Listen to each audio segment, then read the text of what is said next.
إن الحمد لله نحمده ونستعينه ونستغفره ونؤمن به ونتوكل عليه ونعوذ بالله من شرور أنفسنا ومن سيئات أعمالنا. من يهده الله فلا مضل له ومن يضلل فلا هادي له، وأشهد أن لا إله إلا الله وأشهد أن محمدًا عبده ورسوله. أما بعد، فإن خير الحديث كتاب الله، وخير الهدي هدي محمد صلى الله عليه وسلم، وشر الأمور محدثاتها، وكل محدثة بدعة، وكل بدعة ضلالة، وكل ضلالة في النار. قال الله تعالى في كلامه المجيد: يا أيها الذين آمنوا اتقوا الله حق تقاته ولا تموتن إلا وأنتم مسلمون. يا أيها الناس اتقوا ربكم الذي خلقكم من نفس واحدة وخلق منها زوجها وبث منهما رجالا كثيرا ونساء، واتقوا الله الذي تساءلون به والأرحام إن الله كان عليكم رقيبا. يا أيها الذين آمنوا اتقوا الله وقولوا قولا سديدا يصلح لكم أعمالكم ويغفر لكم ذنوبكم، ومن يطع الله ورسوله فقد فاز فوزا عظيما. اللهم صل على محمد وعلى آل محمد كما صليت على إبراهيم وعلى آل إبراهيم إنك حميد مجيد. اللهم بارك على محمد وعلى آل محمد كما باركت على إبراهيم وعلى آل إبراهيم إنك حميد مجيد. تمام قسم کی حمد و ثنا، کبریائی اور بڑائی اس اللہ عز و جل کے لیے لائق و زیبہ ہے جس نے ہمیں اور آپ کو پیدا فرمایا، اور بیش بہا درود و سلام اس ذات مبارکہ مطہرہ پر جن کا نام نامی اسم گرامی احمد مجتبیٰ محمد مصطفیٰ صلی اللہ علیہ وسلم۔ برادران اسلام، نوجوان دوستوں، بزرگوں اور بھائیوں، آج بتاریخ 15 جمادی الاول 1444 ہجری مطابق 9 دسمبر سن 2022 عیسوی کے اس خطبہ جمعہ میں جس موضوع پر آپ حضرات کی خدمت میں کچھ گزارشات لے کر کے آیا ہوں، کچھ نصیحتوں کی موتیاں لے کر کے آیا ہوں، کچھ ہدایات اور کچھ رہنمائیوں کے ہیرے اور جواہرات لے کر آپ کے ذہن و دماغ میں بٹھانے، اڑیلنے دینے کے لیے لایا ہوں، وہ موضوع ہے سیکھو اور سکھاؤ۔ سیکھو اور سکھاؤ۔ اللہ عز و جل سے دعا ہے کہ اللہ تبارک و تعالی ہمیں اور آپ کو کہنے اور سننے سے زیادہ عمل کرنے کی توفیق عطا فرمائے، آمین یا رب العالمین۔ موضوع بالکل صاف ہے، واضح ہے، سیکھو اور سکھاؤ۔ کیا چیز سیکھیں اور کس کو سکھائیں، کیا سکھائیں؟ دوستوں اور بھائیوں، یہ اللہ تبارک و تعالیٰ کا انتہائی فضل اور اس کا کرم ہے کہ اس نے ہمیں ایک ایسا دین عطا فرمایا ہے جس دین میں جو خوبیاں ہیں ان خوبیوں کو بیان کرتے جائیے، ہماری زندگیاں ختم ہو سکتی ہیں لیکن وہ خوبیاں ختم نہیں ہو سکتی۔ وہ دین اسلام جس نے ہمیں آسمان و زمین سے ملانے اور آسمان و زمین کی یوں کہیں کہ باتوں کو واضح طور پر اوپر سے آئی ہوئی باتوں کو زمین تک پہنچانے کی اور زمین والوں کو اس کے مطابق عمل کرنے کی تعلیم دی۔ تعلیم، سیکھنا، علم حاصل کرنا، یہ اس اسلام کا خاصہ ہے۔ علم چاہے جیسا علم ہو، علم ایک روشنی ہے۔ پڑھنا اور پڑھانا یہ اسلام کی بنیادی اور سب سے پہلی تعلیم۔ ہم اکثر و بیشتر آپ حضرات کی خدمت میں یہ بات رکھتے رہتے ہیں، بتاتے رہتے ہیں، اقرأ بسم ربک الذی خلق، یہ وہ پہلی وحی ہے آسمان سے اتری ہوئی اللہ کے نبی صلی اللہ علیہ وسلم پر، اس زمین میں غار حرا میں، مکہ المکرمہ میں نبی کائنات پر اتری ہوئی پہلی وحی ہے جس کا پہلا لفظ ہے اقرأ، پڑھو،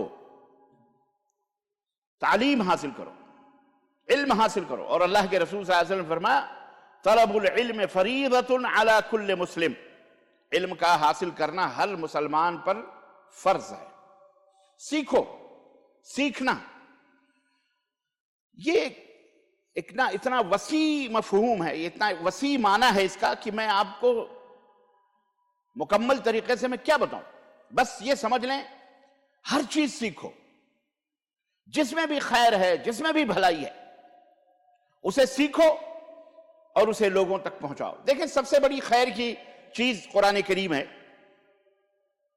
اللہ کی کتاب ہے جس کے اندر پوری ہدایات موجود ہیں، ہر طرح کی ہدایات موجود ہیں، جس سے کہ انسان کامیاب ہو سکتا ہے، ترقی کے منازل طے کر سکتا ہے، دنیا میں بھی اور آخرت میں بھی۔ بہت سارے لوگ یہ سوچتے ہیں کہ قرآن میں صرف نماز، روزہ، حج، زکوٰۃ کی باتیں، نہیں، اللہ کی قسم قرآن کریم میں بیش بہا ایسے مواد ہیں،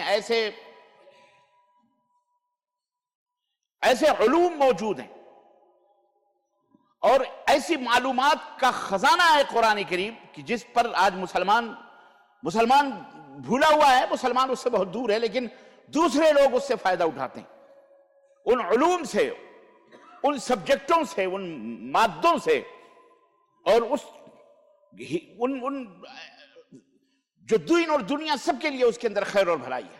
سینکڑوں نہیں بلکہ ہزاروں موضوعات ہیں، ہزاروں موضوعات ہیں۔ صرف نماز، روزہ، حج، زکوٰۃ، توبہ، تلہ یہی نہیں ہے، یہ تو ہے ہی روحانیت کے لیے، عبادت، بندگی، سجدے، رکوع، سجود، اللہ کو راضی کرنے، صدقہ، خیرات، خوش کرنے، انسانیت کی فلاح و بہبود کے لیے، سب کچھ یہ تو ہے ہی ہے۔ اس کے علاوہ آپ اسی قرآن کریم کے اندر آپ کے لیے اللہ کی قسم ایسے ہنر اور ایسے حرفت اور ایسے پیشے اور ایسے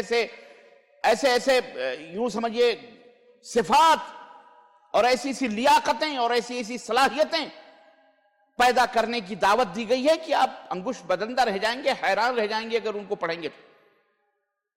حتیٰ کہ میں آپ کو بتاؤں، کھانا تک پکانے اور بنانے کے طریقے اس قرآن کے اندر موجود ہیں۔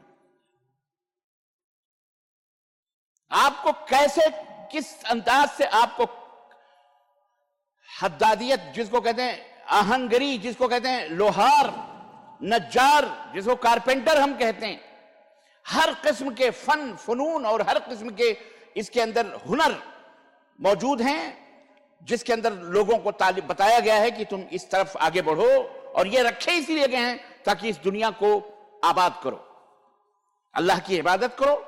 دیکھیں دو مقصد میں نے بہت پہلے بھی ایک بات بتائی تھی کہ اللہ کی عبادت و بندگی کرنے کا ہم کو حکم ہے، اور اللہ رب العزت وَمَا خَلَقْتُ الْجِنَّ وَالْإِنسَ إِلَّا لِيَعْبُدُونَ، میں نے انسانوں اور جناتوں کو صرف اپنی عبادت کے لیے پیدا کیا ہے۔ تو عبادت و بندگی اپنی جگہ موجود ہے، لیکن یہ دنیا جو اللہ نے عطا فرمائی ہے، اس دنیا میں جینے کا سلیقہ، جینے کا، اسے تعمیر کرنا، اسے بہترین بنانا، اسے خوشحال بنانا، اس کے اندر امن و سلامتی پیدا کرنا، اس کے اندر بہت ساری چیزیں تمہیں زندگی گزارنے کے جو وسائل اور ذرائع اللہ رب العزت نے اس دنیا میں رکھے ہیں، اسے کیسے اپنایا جائے، اسے کیسے حاصل کیا جائے، اسے کیسے استعمال کیا جائے، کیسے استعمال کرنا صحیح ہوگا، کیسا استعمال کرنا غلط ہوگا، کیا تمہارے لیے فائدہ مند ہے اور کیا تمہارے لیے نقصان دہ ہے، یہ تمام سب چیزیں اللہ نے قرآن کریم کے اندر بتا دی۔ اسے بھی سیکھنا ضروری ہے، اسے بھی سیکھنا اور اس پر بھی عمل کرنا ضروری ہے، جیسے اللہ کی عبادت و بندگی کرنا ضروری ہے۔ عام طور پر لوگ یہ سوچتے ہیں کہ بھئی دین اور دنیا الگ الگ چیز ہے، دین ایک الگ چیز ہے، دنیا ایک الگ چیز ہے۔ ارے مولوی صاحب ہے، ان کا کام صرف ممبر و محراب پر خطبہ دے دینا ہے، لوگوں کو نماز، روزہ، حج، زکوٰۃ بتا دینا ہے، بقیہ سیاست ہے، معاشیات ہے، اور دیگر ریاضیات ہے، زراعت ہے، اور دیگر حرفت ہے، اور صنعت ہے، اور معاش کی اور دوسری چیزیں، ان کو کیا پتہ ہے اور ان کو کیا ضرورت ہے؟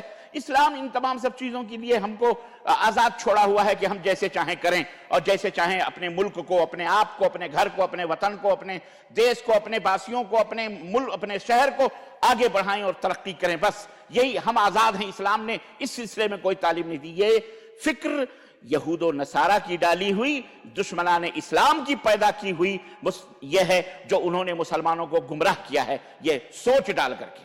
حالانکہ علامہ اقبال نے بہت پہلے کہا تھا، جدا ہو دین سیاست سے تو رہ جاتی ہے چنگیزی۔ یہ کفر کی سب سے بڑی سازش تھی، فصل الدین عن الدولہ، دین کو دنیا سے کاٹ دو۔ دین ایک الگ چیز، دنیا ایک الگ چیز۔ دنیا کے اندر ہم جو چاہیں کریں، تم دین کے معاملات ہیں بھائی، تمہارے اپنے پرسنل معاملات ہیں۔ تمہارے ہمارے ذاتی معاملات ہیں، اس سے کوئی تعلق نہیں۔ یہ دشمنان اسلام کی سازش ہے، یہ دشمنان اسلام نے اس طرح سے لوگوں کی ذہن سازی کر کے، لوگوں کے اندر بٹوارا کر کے اپنا جیسے چاہتے ہیں دندناتے پھر رہے ہیں اور جو چاہتے ہیں کرتے ہیں۔ حالانکہ اسلام میں دنیا میں کوئی تفریق نہیں موجود ہے۔ اسلامی نظام زندگی میں دینی ضروریات اور زمانے کے تقاضوں کو، عصری تقاضوں کو ایک ساتھ چلانے پر اسلام نے زور دیا ہے، اسلامی تعلیمات میں زور دیا جاتا ہے۔ دونوں ذمہ داریوں میں سے، چاہے وہ دینی ذمہ داری ہو یا دنیاوی ذمہ داری ہو، ان دونوں ذمہ داریوں میں سے اگر ہم ایک ہی ذمہ داری کے ادا کرنے میں ہماتن مصروف ہو گئے اور ہماتن مشغول ہو گئے اور دوسرے سے ہم بے فکر ہو جائیں تو یاد رکھیے معاملہ پھر بیلنس، توازن اور اعتدال کا ختم ہو جائے گا۔ حالانکہ توازن اور اعتدال، وسطیت جس کو کہتے ہیں، درمیانہ روی، یہ اسلام کا خاصہ ہے۔ اللہ رب العزت وَجَعَلْنَاكُمْ أُمَّةً وَسَطًا لِتَكُونُوا شُهَدَاءَ عَلَى النَّاسِ، امت وسط، امت اعتدال، جو توازن اور بیلنس ہے، اس طرح سے ہم نے تم کو پیدا کیا جس تمہارے عمل میں، تمہارے کردار میں، تمہاری زندگی میں توازن اور اعتدال ہونا چاہیے۔ امت وسطیہ، ہم امت وسط ہیں۔ یہ اسلام کے خلاف ہے کہ آپ ایک ہی پہلو کے اوپر دنیا کو چھوڑ دیں اور صرف مسلح اور تسبیح لے کر کے کسی گوشے تنہائی میں یا کسی جنگل اور بیابان میں بیٹھ جائیں۔ یہ اسلام کے اندر حرام ہے۔ لا رہبانیت فی الاسلام، اسلام میں کوئی رہبانیت نہیں، کوئی سینٹی نہیں، کوئی سادھو نہیں، کوئی صوفی نہیں، کوئی اس طرح کے اعمال نہیں ہے کہ صوفی سنتوں کی طرح دنیا چھوڑ کر کے جا کے کہیں اللہ اللہ اللہ کے نعرے لگاؤ یا بیٹھ کر کے ذکر اور ورد کرو، وظیفے پڑھو۔ اس کا اسلام میں اس کی کوئی گنجائش موجود نہیں ہے۔ اسی طرح سے اسلام میں اس کی بھی کوئی گنجائش نہیں ہے کہ اسلام کو، دین کو ایک طرف رکھ کر کے صرف دنیاوی معاملات کے اندر، دنیا کے اندر گھس جاؤ اور دنیا ہی دنیا، پیٹ ہی پیٹ، دنیا ہی دنیا کرتے رہو۔ اس کی بھی کوئی گنجائش نہیں ہے۔ اللہ تبارک و تعالیٰ نے قرآن کریم میں جہاں یہ بات فرمائی ہے، لا تنس نصیبک من الدنیا، اے لوگو دنیا سے اپنا حصہ لینا مت بھولنا۔ دنیا میں تمہارے لیے حصہ موجود ہے، دنیا تمہاری ہے۔ اور چنانچہ ہم نے دیکھا اس حدیث پہ، اس آیت کریمہ پر عمل کرتے ہوئے خود نبی کریم صلی اللہ علیہ وسلم اور صحابہ کرام نے اسی دنیا کو کتنا حسین اور خوبصورت بھی بنایا، اور اسی دنیا کے اندر انہوں نے ترقی کی، اور اسی دنیا کے اندر اس کو آباد کیا۔ ظلم اور ستم کی تاریکیوں کو مٹا کر عدل و انصاف کے دیپ جلائے، عدل و انصاف کی روشنیوں سے اس دنیا کو منور و مجلہ کیا، اور دنیا کے اندر لوگ جو ہے انتہائی سرور اور انتہائی مسرت اور خوشی کے ساتھ زندگی گزارنے لگے۔ حضرت انس رضی اللہ تعالیٰ عنہ کی روایت، رسول اکرم صلی اللہ علیہ وسلم نے فرمایا، خیرکم من لم یترک دنیاہ لآخرتہ، تم میں سب سے بہترین آدمی وہ ہے، تم میں سب سے اچھا شخص وہ ہے جو اپنی دنیا کو آخرت کی وجہ سے ترک نہیں کرتا۔ یعنی مطلب کیا ہے؟ دونوں لے کے چلتا ہے۔ یہ نہیں کہ دنیا پانے کے لیے آخرت کو چھوڑ دے اور آخرت کی زندگی کو خوشگوار بنانے کے لیے دنیا کو چھوڑ دے۔ اللہ کے رسول صلی اللہ علیہ وسلم نے منع فرمایا اس سے۔ دین اور دنیا دونوں لے کر کے تم کو چلنا ہے۔ اور ایک روایت میں یوں بھی آتا ہے کہ دنیا پر سوار ہو کر آخرت تک پہنچو، دنیا پر سوار ہو کر آخرت تک پہنچو۔ اسی طرح اللہ کے رسول صلی اللہ علیہ وسلم نے یہ بھی فرمایا، اللہ کے رسول صلی اللہ علیہ وسلم نے یہ بھی فرمایا کہ المؤمن القوی افضل من المؤمن الضعیف وفی کل خیر، طاقتور مومن کمزور مومن سے افضل ہے، بہتر ہے۔ اور یہ طاقتور صرف بازوؤں کی طاقت نہیں ہے، ہر قسم کی طاقت ہے۔ علم کی طاقت ہو، جسم کی طاقت ہو، معاش کی طاقت ہو، مالداری کی طاقت ہو، حکومت و سلطنت کی طاقت ہو، اسلحوں کی طاقت ہو، ذہانت کی طاقت ہو، لیاقت کی طاقت ہو، فن اور ہنر کی طاقت ہو، مال و دولت کی طاقت ہو، زراعت کی طاقت ہو، زمین جائیداد پراپرٹی کی طاقت ہو، ہر چیز کی طاقت ہے۔ اگر ایسا کوئی مومن ہے تو وہ اس کمزور مومن سے افضل ہے جس کے پاس نہ جسمانی طاقت ہے، نہ ذہنی طاقت ہے، نہ اور کسی قسم کی طاقت ہے، بلکہ یوں سمجھیے کہ بس جی رہا ہے وہ، اس سے افضل ہے وہ شخص جو طاقتور۔ حضرت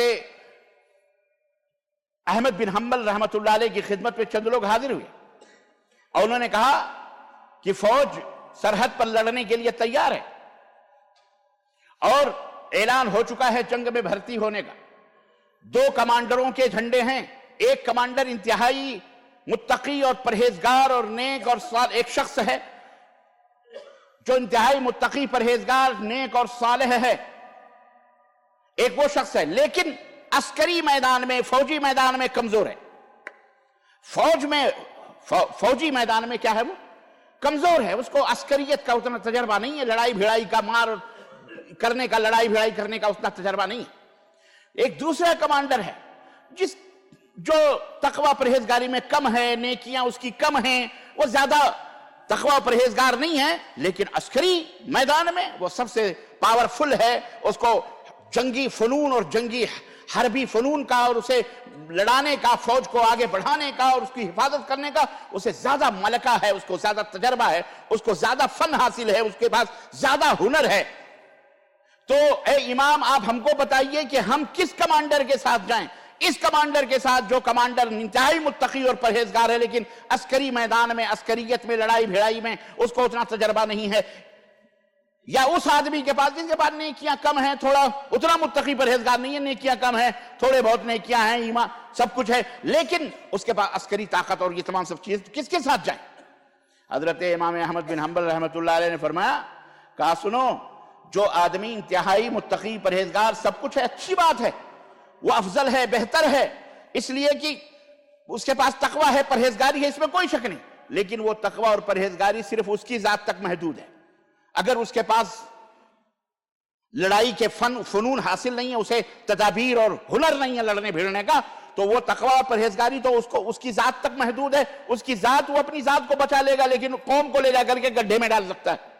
بالمقابل اس شخص کے جس کی نیکیاں کم ہیں, ٹھیک ہے, سستی ہے, کاہلی ہے, لیکن اس کے پاس جنگی فن حاصل ہے, طاقت ہے, اس کا پاور ہے, تو وہ خود بھی بچے گا اور دوسروں کو بھی بچانے کی کوشش کرے گا اور قوم و ملت کو بچا کر کے ان کے گھر پہنچا دے گا. اس لیے میری تو رائے یہ ہے اور میرا حکم یہ ہے کہ تم ایسے شخص کے ساتھ جا کر کے اپنے نام نوٹ کروا لو جو بھلے تقوی اور پرہیزگاری میں کم ہے لیکن جنگی آلات حرب سے اور فنون سے وہ واقف ہے اور طاقتور ہے, اس کے ساتھ تم چلے جاؤ. اللہ اکبر. تو یہ وفی کل خیر, اللہ کے نبی نے فرمایا اس میں بھی خیر ہے, اس میں بھی خیر ہے, لیکن المؤمن القوی. اور اسی لیے اللہ کے رسول صلی اللہ علیہ وسلم نے دنیاوی طور پر آپ کو پتہ ہے, میں اس کو تفصیلات ہیں کہ آپ صلی اللہ علیہ وسلم نے کس طرح سے سائنس کے اندر, ٹیکنالوجی کے اندر, ہنر کے اندر کس طرح سے اپنی امت کو تعلیم دی ہے. ایک سائل پہنچتا ہے نبی صلی اللہ علیہ وسلم کی خدمت میں, بھوک لگی ہے, اللہ کے نبی کھانے پینے کے لیے کچھ, سائل مانگنے والا ہے, بھکاری ہے. جیسے ہمارے یہاں بڑے بڑے موٹے مسٹنڈے دیکھیے آپ دکانوں پہ کھڑے ہو کر بھیک مانگتے ہیں. آج کل تو بہت عام ہو چکا ہے جناب علی, سوریا کے نام پر, یمن کے نام پر, لڑائی کے نام پر, بھڑائی کے نام پر, جدھر دیکھو ادھر بھکاری, نوجوان ہے, طاقت ہے, سب کچھ ہے, مرد ہو یا عورت ہو, بھیک مانگتے ہیں. اللہ کے نبی کی خدمت میں ایک شخص پہنچا ایسے ہی کہ ہمارے پاس کچھ بھی نہیں ہے, ہمیں کچھ دیجیے. اللہ کے نبی صلی اللہ علیہ وسلم نے کلہاڑی منگائی اور اسے تھما دیا اور کہا جاؤ جنگل سے لکڑیاں کاٹو, محنت کرو اور آ کر کے بازار میں بیچو, جو ملے اسے کھاؤ اور پیو کوڑے میں. اللہ, یہ تعلیم ہے کس کی؟ قائد اعظم, حکیم الامت, امام اعظم حضرت محمد الرسول اللہ صلی اللہ علیہ وسلم, جس کی ہم امت ہیں. ہمیں بھیک مانگنے منع کیا گیا.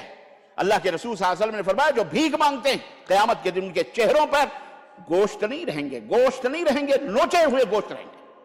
بھیک مانگنے سے اللہ کے رسول صلی اللہ علیہ وسلم منع فرمایا. بات سمجھ میں آئی؟ تو مومن قوی ہونا چاہیے, طاقتور ہونا چاہیے, ہنرمند ہونا چاہیے, صاحب لیاقت ہونا چاہیے. یہ اسلام نے ہمیں آمادہ کیا ہے. لا تنس نصیبک من الدنیا, دنیا سے اپنا حصہ لینا مت بھولو. بھول جاؤ ان منحوسوں کی تعلیمات کو جو اپنی کتابوں میں, تقریروں میں کہتے ہیں دنیا کیا ہے, دنیا کیا ہے, دنیا کیا ہے, دنیا چھوڑو, آؤ تسبیح پڑھو, مصلی پکڑو, جاؤ مسجدوں کے اندر, بس وہی. یہ بھی حرام ہے. اور پوری دنیا کو چھوڑ کر کے صرف دین ہی کی طرف راغب ہو جانا یہ بھی حرام ہے, اور پورے دین کو چھوڑ کر صرف دنیا کی طرف راغب ہو جانا یہ بھی حرام ہے. جدا ہو دین سیاست سے تو رہ جاتی ہے چنگیزی. تو میرے عزیزو, ان تمام باتوں سے یہ بات واضح ہو گئی کہ دنیا کے ساتھ دنیاوی فرائض اور ذمہ داریاں نبھانا ہمارے لیے ضروری ہے. اسی لیے اللہ تبارک و تعالیٰ نے قرآن کریم کے اندر صرف عبادت و بندگی کے احکام نہیں بتائے. اگر اللہ رب العزت نے یہ فرمایا وَقَضَى رَبُّكَ أَلَّا تَعْبُدُوا إِلَّا یہ کہ تمہارے رب کا یہ حکم ہے کہ صرف اسی کی عبادت کرو، تو جسٹ اس کے بعد ہی اللہ تبارک نے فرمایا وَبِالْوَالِدَيْنِ إِحْسَانًا، اللہ کی عبادت بھی کرو اور اپنے والدین کے ساتھ حسن سلوک بھی کرو. یہ بھی فرمایا کہ نہیں فرمایا؟ اللہ تعالیٰ نے پڑوسیوں کا حکم والجار والذی، اللہ نے پڑوسیوں کا حکم، دوستوں کا حکم، بھائیوں کا حق اور دوستوں کا حق، بیوی کا حق، بچوں کا حق، سب کا حق، حکومت کا حق، مزدور کا حق، سب کا حق اللہ تعالیٰ نے قرآن کریم میں بتلایا. کیوں بتلایا؟ بس اسی لیے کہ قرآن کی بات ہے، ہمیں جیسا کرنا ہے کریں گے؟ نہیں، تاکہ دنیا کے اندر عدل قائم ہو، انصاف قائم ہو، سب کے حقوق کی ادائیگی ہو. تمام لوگوں کے لیے، یہ دنیا والوں کے لیے تعلیم، ہزاروں سے زیادہ فنون اور ہنر موجود ہیں قرآن کریم کے اندر، اس کی تعلیمات موجود ہیں. کپڑے کی سلائی سے لے کر کے کپڑے کی بنائی تک، یہاں تک کہ میں بتایا آپ کو، آہنگری، حدادیت، لوہار، نجاریت، کارپینٹر، بڑھئی اور دھوبی، یہاں ہر چیز کی تعلیمات، علوم اور فنون اور علم اور تقوی، ہر چیز کی تعلیم قرآن کے اندر موجود ہے. اللہ اکبر. تو اسلام ہمیں یہ حکم نہیں دیتا کہ ہم دنیاوی ضروریات سے بے پرواہ ہو کر، بے فکر ہو کر دن رات مسجد کے کسی گوشے میں بیٹھ جائیں، مصلی لیں، بسترے لا دیں، لوٹے بدھنیاں لیں اور چلیں کہنے کہاں جا رہے ہیں؟ دین پھیلانے جا رہے ہیں. اور بچے یہاں جا کر کے منہ مار رہے ہیں سینما ہالوں میں، زناکاریوں میں، بدکاریوں میں، بیگم جان کہاں، آپ کہاں چل رہے ہیں؟ دین پھیلانے. اس طرح کے دین پھیلانے کا اسلام نے حکم بولو. پہلے خود کو دیندار بناؤ، سیکھو، خود نماز پڑھنا سیکھو، پہلے عقیدہ سیکھو، پہلے نماز پڑھنا اور روزی کمانا بھی سیکھو. روزی کیسے کمائی جاتی یہ بھی سیکھو. اس کے بعد سکھانے کے لیے نکلو. فاقد الشیء لا یؤتی شیء، جس کے دامن میں کچھ بھی نہ ہو وہ دوسروں کو کیا دے گا؟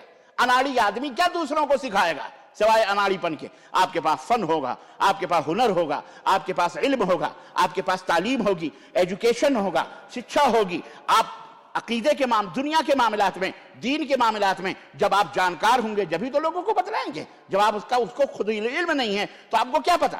ایک آدمی تھا کسی کے سینے پہ بیٹھ کر کے کہہ رہا تھا پڑھ کلمہ. اب وہ بیچارہ کہہ رہا ہے، چپ چاپ کہہ رہا ہم کو پڑھنا نہیں آتا. کہا پڑھ کلمہ پڑھ. اس کے سینے پہ بیٹھ کر کہا پڑھ کلمہ. اس کو کلمہ پڑھا رہا ہے، وہ کہہ رہا ہم کو کلمہ نہیں آ رہا ہے.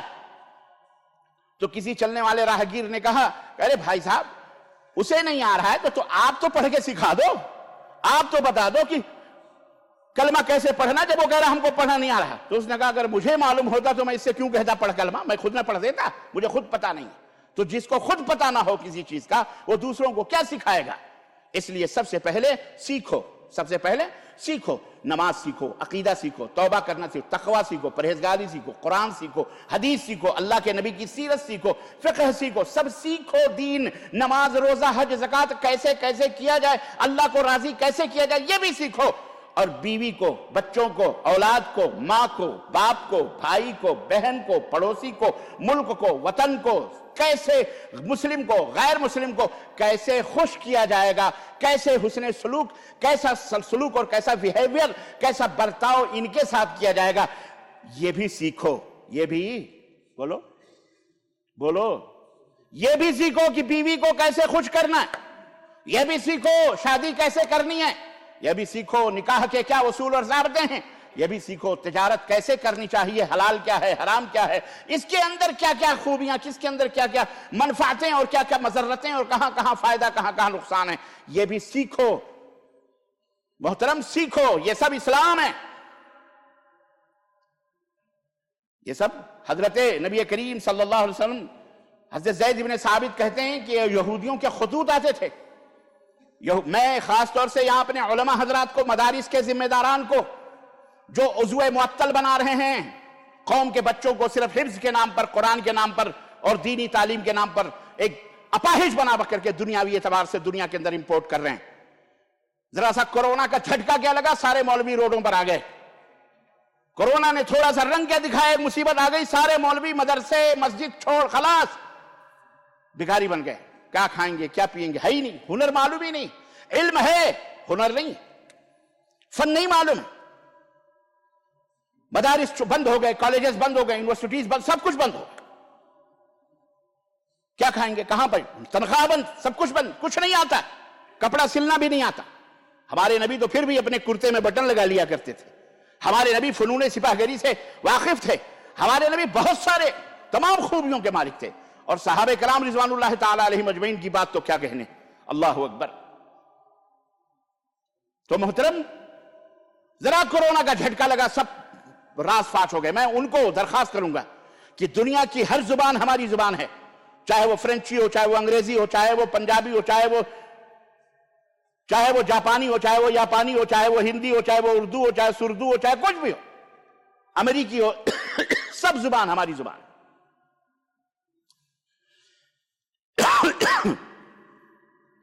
حضرت ابو قلابہ ایک محدث ہے، مسجد میں داخل ہوئے. ایک شخص مصلی پہ بیٹھا ہوا وظیفے میں مصروف تھا، تلاوت اور عبادت میں مصروف تھا. انہوں نے اس سے پوچھا کہ تم کیا کام کرتے ہو؟ اس نے کہا کہ بس اللہ کی عبادت کرتا ہوں. کہا تمہاری آمدنی کیا ہے؟ کیا سیلری ہے تمہاری؟ کوئی سیلری ہے، کوئی آمدنی ہے؟ کیا کرتے ہو تم؟ اس عبادت گزار نے کہا کہ ہماری کوئی ذریعہ آمدنی تو نہیں ہے، لوگ مدد کر دیتے ہیں ادھر ادھر سے، کھانا پینا چل جاتا ہے، بقیہ میں اللہ کی عبادت میں اسی مصلی پر مصروف رہتا ہوں. حضرت ابو قلابہ رضی اللہ تعالیٰ عنہ نے، حضرت ابو قلابہ رحمہ اللہ نے فرمایا لَأَنْ أَرَاكَ تَطْلُبْ مَعَاشَكَ أَحَبُّ إِلَيَّ مِنْ أَنْ أَرَاكَ فِي زَاوِيَةِ الْمَسْجِدِ. میں تمہیں معاشی زندگی اور رزق حلال کے حاصل کرنے میں سرگرم دیکھنا چاہ رہا ہوں، یہ میرے نزدیک زیادہ افضل ہے اس بات سے کہ تم مصلی بچھا کر کسی مسجد کے کونے میں اللہ کرو اور اللہ کی بات کرو. اپنے معاش کی فکر کرو، سوچو ہمیں روزی کہاں سے حاصل ہو سکتی ہے، غور کرو، فکر کرو، تلاش کرو اپنی روزیوں کو. اللہ تعالیٰ نے کتے بلیوں کو بھی روزیاں عطا فرمائی، تم تو انسان ہو. ہاتھ پہ ہاتھ رکھ کر کے منتظر نہ رہو کہ کوئی آ کے دے گا تو ہم کھائیں گے، تو کوئی آگے پلائے گا تو ہم کھائیں گے. اللہ پہ توکل اور اللہ کے اوپر بھروسہ کرنے کا مطلب نہیں ہے، بلکہ لا تنس نصیبک من الدنیا، دنیا سے بھی اپنا حصہ لینا نہ بھولو. محنت کرو، کاہل نہ بنو، سست مت بنو. محنت کرو، مزدوری کرو، کوشش کرو، جد و جہد کرو، ہنر سیکھو، ہنر. اس لیے عبادت کا اپنا وقت ہے اور روزی کمانے کا اپنا وقت ہے. دونوں کو اپنے اپنے وقت پہ استعمال کرو. اسلام نے تمہیں روزی کمانے کے راستے میں عبادت کو کبھی رکاوٹ عبادتیں کبھی نہیں بنتی. نماز کا جو وقت ہے اس کا وقت دو، بیوی کا جو حق ہے اس کا دو، ماں کا جو حق ہے وہ دو. کوئی کہے نہیں مجھے تو بیوی کے حق ہی کے ادا کرنے سے فرصت نہیں ملتی، تو میں اپنے ماں اور باپ کا حق کیسے ادا کروں، بھائی بہن کا حق کیسے ادا کروں، پڑوس. ایسا شخص جوتا خور آدمی ہے، ایسا شخص بدماش ہے، منحوس ہے. ایسا شخص اپنی کوتاہیوں کو اسلام کے پردے میں، دین کے پردے میں چھپانا چاہ رہا ہے. ہر ایک کے اپنے حقوق ہیں، اور انسان کے اوپر جو ذمہ داری دی گئی ہے اللہ نے دی ہے، اور اللہ جانتا ہے کہ یہ اس ذمہ داری کو نبھا سکتا ہے یا نہیں نبھا سکتا ہے. کیونکہ کوئی بھی مالک اپنے خادم کو اتنی ذمہ داری دے گا اگر وہ ہوشیار مالک ہے جتنا کہ خادم ادا کرنے کی طاقت اور قوت رکھتا ہے. اور اللہ تو سب سے بڑا مالک الملک ہے، ہم اس کے غلام ہیں. وہ اپنے غلاموں کو جن جن باتوں کا اس نے حکم دیا ہے اللہ بہتر جانتا ہے کہ میرا بندہ اس میں کر سکتا ہے کہ نہیں کر سکتا. اگر کوئی کہتا مجھے سجدہ کرنا نہیں آتا، میں سجدہ نہیں کر سکتا، رکوع نہیں کر سکتا، میں سچ نہیں بول سکتا، ایسا آدمی جھوٹا ہے، مکار ہے، کاہل ہے، یہ اللہ کا باغی ہے، یہ اللہ کا سچا بندہ کبھی نہیں. کیونکہ اللہ نے سچ بولنے کا حکم دیا ہے، جھوٹ بولنے سے منع کیا ہے. وہ کہہ رہا نہیں شراب میں پیوں گا کیونکہ شراب میری عادت. ہرگز نہیں، انسان کی عادت شراب نہیں ہو سکتی، زنا نہیں ہو سکتی. اللہ نے ان سے منع فرمایا ہے. تو غرض کہنے کا مطلب یہ ہے کہ اس ہر چیز کا اپنا اپنا وقت ہے، اور ان وقتوں میں ان چیزوں کو ادا کیا جائے، توازن اور اعتدال کو برقرار رکھا جائے. اور حقیقت بھی یہ ہے کہ دین و دنیا اسلام کے اندر الگ خانوں میں ہرگز تقسیم نہیں کیے گئے ہیں، بلکہ اور نہ ہی اس میں جدید اور قدیم، ارے وہ پرانا زمانہ تھا، یہ نیا زمانہ ہے، ارے یہ دنیاوی مسائل ہیں، یہ عصری مسائل ہیں، یہ دینی مسائل ہیں، یہ دنیاوی. اس کی تقسیم در حقیقت اس کی جو اصطلاح ہے یہ غلط ہے. جیسا کہ میں نے شروع میں بتایا کہ یہ دشمنان اسلام کی پیداوار ہے. البتہ اسلام نے علم کی دو طرح کے علم بتائے ہیں. علم کی دو قسمیں اسلام نے کی. ایک ہے علم نافع، نفع پہنچانے والا علم، اور ایک ہے دوسرا ہے علم غیر نافع، نقصان پہنچانے والا علم، نفع پہنچانے والا علم اور نقصان پہنچانے والا علم۔ آپ کیسے کہیں گے کہ نفع پہنچانے والا علم اور یہ نقصان پہنچانے والا علم کیسے ہمیں پتہ چلے گا؟ اس سے جو انسانیت کی فلاح اور کامیابی کی ضمانت جس میں انسانیت کی کامیابی ہے، جس سے اللہ راضی اور خوش ہوتا ہے، وہ ہے نفع بخش علم، فائدہ پہنچانے والا علم۔ اور جس میں انسانیت کا نقصان ہے، وہ علم حاصل کرنا جس سے انسانیت رسوا ہو، ذلیل ہو، نقصان ہے، فلاپ ہے جس کے اندر زندگی اور دنیا، وہ علم حاصل کرنا وہ علم غیر نافع ہے، ایسا علم جس میں کوئی فائدہ نہیں ہے، جو حرام ہے۔ آپ صلی اللہ علیہ وسلم نے اسی لیے اپنی زندگی میں ہمیشہ علم نافع کی دعا مانگی ہے، نفع بخش علم حاصل کرنے کی اور علم نافع سے فائدہ اٹھانے کی دعا مانگی ہے۔ اور آپ صلی اللہ علیہ وسلم کا ارشاد ہے، اللہم انی اعوذ بک من علم لا ينفع ومن دعاء لا يسمع ومن قلب لا يخشع ومن نفس لا يشبع۔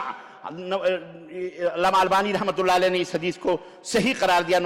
سنن نسائی کے اندر اللہ کے نبی دعا کیا کرتے تھے کہ اے اللہ، میں تجھ سے ایسے علم سے پناہ چاہتا ہوں، پناہ مانگتا ہوں تیرے ذریعے سے جو علم نفع ہم کو نہ پہنچائے، جو علم ہم کو کوئی نفع اور فائدہ نہ پہنچائے، ایسے علم سے میں پناہ چاہتا ہوں۔ اسی طرح ایسی دعا سے پناہ مانگتا ہوں جو تیرے دربار میں نہ سنی جائے، ایسے دل سے پناہ مانگتا ہوں جس دل کے اندر تیرا خوف نہ ہو، خشیت نہ ہو، اور اسی طرح سے ایسی خواہشات کی بھی تجھ سے پناہ مانگتا ہوں جو پوری نہ ہو۔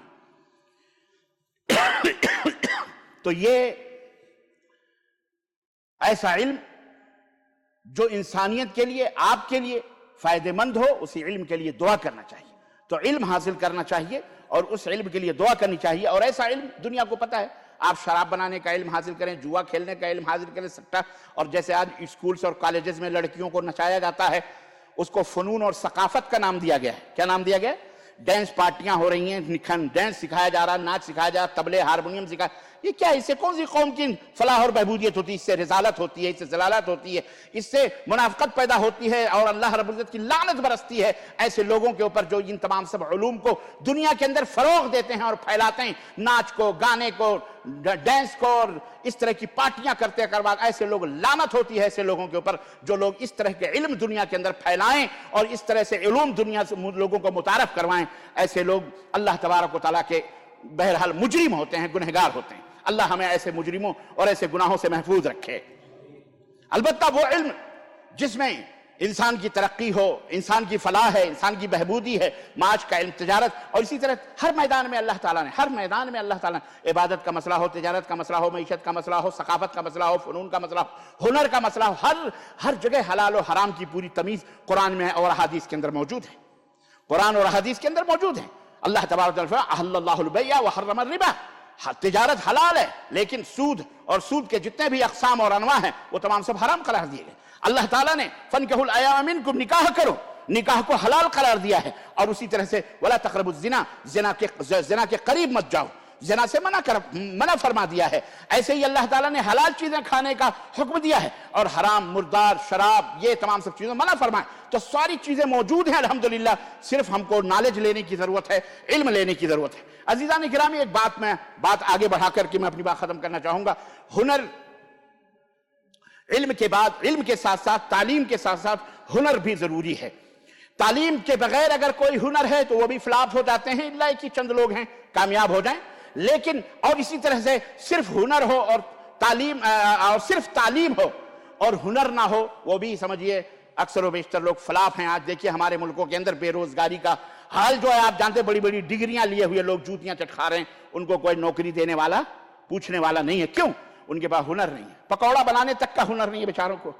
ملک کے بڑے بڑے لیڈر کہتے ہیں پکوڑے بناؤ، بھجیے بناؤ، پراٹھے بناؤ، یہ کرو وہ کرو، سکھا رہے ہیں، یہ ان کے پاس اس کا بھی ہنر نہیں ہے۔ غرض کہنے کا مطلب یہ ہے کہ دونوں طریقے سے یہ دونوں حدیں جو ہیں یہ غلط ہیں۔ کیا؟ صرف ہنر ہو، علم نہ ہو تو چند دن فائدہ اٹھا سکتا ہے آدمی، بعد میں چل کے خسارہ ہو جائے گا۔ لیکن اسی طرح سے صرف ہنر ہو اور صرف علم ہو اور ہنر نہ ہو تو بھی زندگی فلاپ ہے۔ اس لیے علم بھی حاصل کرو، اپنے بچوں کو پڑھاؤ، انگریزی پڑھاؤ، عربی پڑھاؤ، قرآن پڑھاؤ، دین پڑھاؤ، دنیا دونوں پڑھاؤ۔ اسلام کے اندر سارا اقرأ بسم ربک الذی خلق، اللہ کے نام سے سب پڑھو، اللہ کی طرف اللہ کے نام سے سب پڑھو. اور اللہ کے نبی صلی اللہ علیہ وسلم نے باقاعدہ اس کے اوپر زور دیا ہے کہ یہ علم ہر مسلمان مرد اور عورت کے اوپر سب کے اوپر فرض ہے. تو اس کو پڑھاؤ اور اس کے ساتھ ساتھ تربیت بھی. ہنر سکھاؤ، ہنر سکھاؤ اپنے بچوں کو معاش کے لیے. علم حاصل کر کے آدمی بڑا بن سکتا ہے، ڈگری ہولڈر بن سکتا ہے، لیکن معاش کا مسئلہ بہت کم اس سے حاصل ہوتا ہے. اس لیے اپنے بچوں کو ہنر بھی سکھانے کی کوشش کرو تاکہ بچہ پڑھنے کے بعد کم از کم نوکری بھی کرے تو کم از کم ہنر سے کرے. ہنر کیا ہے؟ ہنر جیسا کہ میں نے ابھی بتایا کہ اچھائی کو کہتے ہیں، خوبی کو کہتے ہیں، اسی طرح سلیقہ مندی کو کہتے ہیں، تدبیر، حکمت، دانائی، عمدہ صلاحیت، کارکردگی، دستکاری، یہ تمام صناعی، فنکاری، یہ تمام سب ہنر کے معنی میں آتے ہیں. ہنر ایک وسیع لفظ ہے، ڈکشنری کے اندر ایک وسیع معنی ہے جس کے اندر جو ہے کیا کہتے ہیں انداز، ڈھنگ، ہوشیاری، چالاکی، علم، اور اسی طرح سے ودیا، اور اسی طرح سے پیشہ، حرفت، صنعت کی معرفت، یہ تمام سب چیزیں ہنر کے معنی میں آتے ہیں. ہنر سیکھو. سرفرازی کی گر تمنا ہے، یہ میرا شعر ہے، سرفرازی کی گر تمنا ہے اپنے ہاتھوں میں کچھ ہنر رکھیے. سرفرازی کی گر تمنا ہے اپنے ہاتھوں میں کچھ ہنر رکھیے. بولنے کا ہنر ہو، لکھنے کا ہنر ہو. آج دیکھیے میڈیا کے اندر کتنے لکھنے اور پڑھنے والے لوگ بول رہے ہیں، لکھ رہے ہیں، اخبار کی اسپیڈ لکھ رہے ہیں، سب کچھ لکھ رہے ہیں، کتابیں لکھ رہے ہیں. آپ کے پاس ہاتھوں کے اندر ہنر ہو، آپ کی زبان کے اندر ہنر ہو تو ہنر آسماں چھونے کی آرزو ہے. اگر اپنے بالوں پر مضبوط اپنے بالوں پر رکھیے، مضبوط اپنے بالوں پر رکھیے. تو عزیزان گرامی، کسی بھی فن کے اندر آپ مہارت حاصل کریں، لیاقت حاصل کریں. اللہ تعالیٰ نے آپ یہاں سعودی عرب کے اندر جو لوگ آئے ہوئے ہیں، اس سے دیکھیں اپنے ملک اور وطن کا بھی کتنا فائدہ ہو رہا ہے کہ آپ کا زر مبادلہ یہاں سے جاتا ہے، آپ کا ملک اس سے آگے بڑھ رہا ہے، ترقی کر رہا ہے. آپ کا گھر بھی، آپ کے پاس ہنر ہے. اس لیے یہاں دیکھیے جو لوگ ہنر ہے، کوئی ڈاکٹر ہے، کوئی انجینئر ہے، کوئی میڈیسین ہے، کوئی کچھ ہے، کوئی میکینک ہے، کوئی میکینیکل انجینئر ہے، کوئی فلانی انجینئر ہے. ہر ہنر والے آگے بڑھ رہے ہیں. اور جو لوگ نہیں، جن کو ہنر ہے، وہ اینٹا مٹی ڈھو رہے ہیں. دیکھو جا کر کے کچھ نہیں معلوم ہے تو ہتھوڑے لے کر کے دیواری توڑے. وہ بھی ایک فن ہے. میں کہتا ہوں وہ بھی ایک فن ہے. ہر ایک چیز ایک فن میں ہے. اپنے حلال اپنے ہاتھوں کی کمائیاں کھا رہے ہیں، اس لیے وہ فن ہے. آپ کو بھی فائدہ ہے، وہ بھی. ورنہ آپ کے مقابلے میں بڑی بڑی ڈگریاں لے کر کے اپنے اپنے ملکوں میں بیٹھے ہوئے ہیں. کوئی بیڑی پیرا، کوئی سگریٹ پیرا، کوئی گلی کوچوں کے اندر مزاروں کے اوپر، فلمی تھیٹروں کے ارد گرد چکر مار رہے ہیں. اور کیا کر رہے ہیں؟ یہاں تعویذ، وہاں گنڈے، وہاں نظر، وہاں مرغے مان کر کے ہمارے بچے کو یہ مل جائے، ہمارے بیٹے کو ڈگری میں، ہمارے بیٹا یہ ہو جائے. دیکھیں آپ کو میں بتاؤں، صرف ڈگریاں کام نہیں کرتی ہیں. سری لنکا ایک ایسا ملک ہے جس کے اندر 98% لوگ تعلیم یافتہ ہیں. کتنے؟ 98% تعلیم یافتہ سری لنکا کے اندر موجود ہیں. لیکن آپ دیکھ لیجئے سری لنکا اپنے معاش کی حالت میں، اپنے جی ڈی پی کے اندر ایک دم ڈاؤن ہو چکا ہے، ختم ہے. کیوں؟ اس لیے کہ اس کے نوجوانوں میں حرفت نہیں ہے، پیشہ نہیں ہے، ہنر نہیں ہے. تو جس ملک کے نوجوانوں میں ہنر ہوتا ہے، جس ملک کے نوجوانوں کے پاس فن ہوتا ہے، وہ اپنے فنون کا مظاہرہ کرتے ہیں. جاپان کو امریکہ نے ایک بم ڈال کر کے اپاہج بنا دیا، ختم کر دیا، لیکن اس کے نوجوانوں کے اندر، اس کی چنگاریوں کے اندر ہنر تھا، فن تھا. انہوں نے ہنر حاصل کیا. آپ چائنا کو دیکھیں، پوری دنیا کے اوپر اس وقت 130 کروڑ کی آبادی پوری سپر پاور بننے کی تیاریوں میں ہے. اس سے زیادہ آبادی اس کے پاس ہے اور سپر پاور بن رہا. امریکہ بھی پسینہ چھوٹ رہا ہے چائنا کو دیکھ کر کے. لیکن اپنی معیشت سے آج وہاں کوئی بھی بے روزگار نہیں ملے گا، کوئی بھی بھکاری نہیں ملے گا. اور ایک ہمارا ملک ہے، ہم لوگوں کے ممالک ہیں 30% اما نوکری ہی نہیں ہے. بھکاریوں کی تو خیر تعداد ہی نہ پوچھئے، بے روزگاریوں کی تعداد نہ پوچھئے. تعلیم بھی اگر حاصل ہے تو اس تعلیم کا کوئی فائدہ نہیں. کیوں؟ اس لیے کہ ہمارے پاس ہنر نہیں ہے. اے لوگوں، ہنر حاصل کرو. اور ہنر یہ بہت چین کیا کہتے ہیں، چائنا کی ایک کہاوت ہے. بہت پہلے لوگوں سے ہم نے کسی سے سنی تھی یہ بات، لیکن جب ہم نے پڑھا تو ہمیں پتا چلا یہ چائنا کی کہاوت ہے کہ لوگوں کو مچھلی مت کھلاؤ، مچھلی پکڑنا سکھاؤ. بات سمجھ میں آئی؟ لوگوں کو بولو، مچھلی مت کھلاؤ بلکہ مچھلی پکڑنا سکھاؤ. یہی آج میرا ٹاپک تھا، سیکھو اور سکھاؤ. ابھی میں وہ آ رہا ہوں سیکھو اور سکھاؤ پر. تو بہرحال آج دنیا تعلیم کی طرف راغب ہے، اچھی بات ہے. 40 سال سے تقریباً تعلیم، رکشہ چلانے والے کی بیٹی اتنے بڑے ڈگری ہولڈر ہو گئی، وہ کھیت چلانے والا بیچارہ، جوتنے والا، بھینس چلانے والا، اس کے بچے اتنے بڑے ڈگری، سب تعلیم کی ہوڑ لگی ہے. اور آج حالت یہ ہے کہ ساری حکومتیں ہاتھ پیر چھوڑ کے بیٹھی ہوئی ہیں. کہاں سے روزگار لائیں؟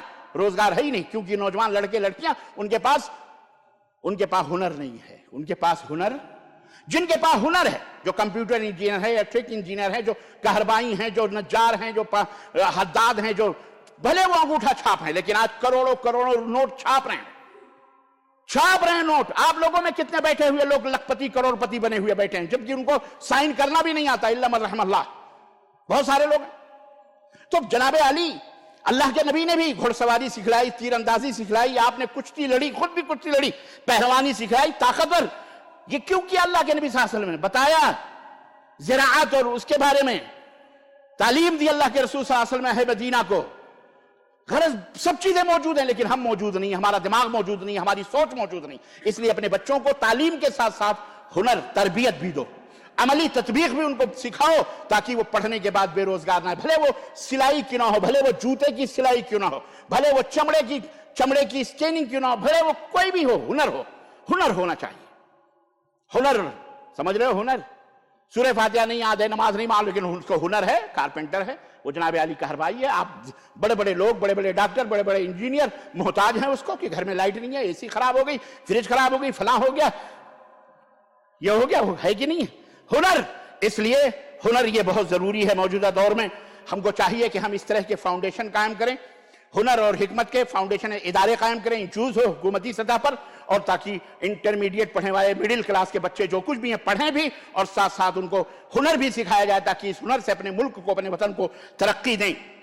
اور ہم کو بھی چاہیے کہ ایسے فاؤنڈیشن کھولنے میں جو لوگ ارادہ رکھتے ہیں ان کی مدد کریں، ان کا تعاون کریں، تاکہ آنے والی نسلیں آپ کے لیے صدقہ جاریہ ہو اور آنے والی نسلیں آگے بڑھیں، ترقی کریں. آخری بات انسانیت کا مطلب ہی یہی ہے جو انسانوں کی بہتری کے لیے کیا جائے، یہی انسانیت ہے. اللہ کے رسول صلی اللہ علیہ وسلم کی ایک حدیث، اللہ کے نبی نے فرمایا، حضرت ابو ہریرہ رضی اللہ تعالیٰ عنہ کی روایت، کہ ان النبی صلی اللہ علیہ وسلم قال افضل الصدقہ ان يتعلم المرء المسلم علما ثم يعلمه اخاه المسلم. سب سے بہترین صدقہ وہ ہے کہ آدمی کوئی ہنر سیکھے، کوئی علم حاصل کرے، پھر اپنے مسلمان بھائی کو اس کا علم سکھائے، وہ علم لوگوں کو سکھا دے.